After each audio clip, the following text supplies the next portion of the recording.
Comment lutter contre le gaspillage alimentaire? Pour répondre à nos interrogations, nous sommes allés voir les acteurs solidaires et sociétaires qui agissent au sein du département charentais.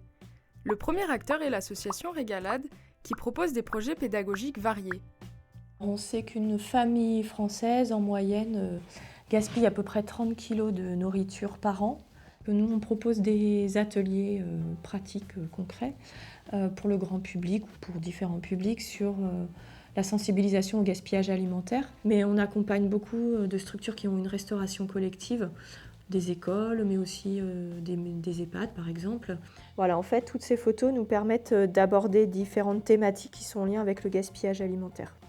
Si chacun fait un effort et si on fait attention à l'environnement à chaque point de la chaîne, cela permet de respecter un peu mieux l'environnement. Si on n'a plus besoin d'intervenir, c'est une victoire pour nous, parce que ça veut dire que les structures sont autonomes et que c'est réussi et que le pari est gagné, que tout le monde a une alimentation responsable. Nous sommes ensuite allés à la rencontre des fondateurs du magasin NoGasp, dont la philosophie est de lutter contre le gaspillage alimentaire. Alors, je suis Cédric Sansoul, je suis le créateur de NoGasp. NoGasp est un magasin de distribution alimentaire dont l'objectif est de lutter contre le gaspillage alimentaire.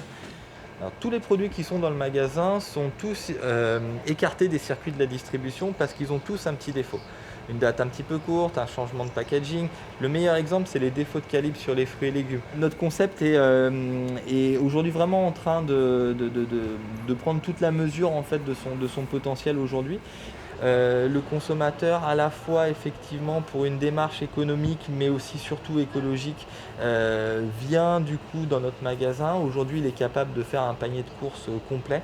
Nous, on a beaucoup de produits, on a une très grosse gamme de produits bio, on a beaucoup de fruits et légumes qui sont issus du circuit court, de producteurs de Charente.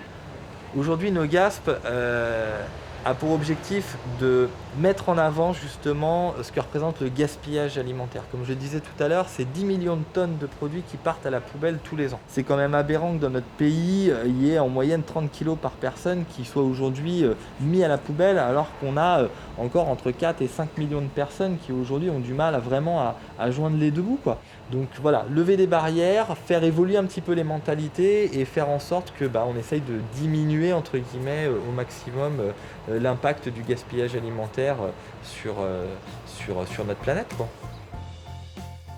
À nous maintenant d'appliquer les bons gestes pour préserver notre planète.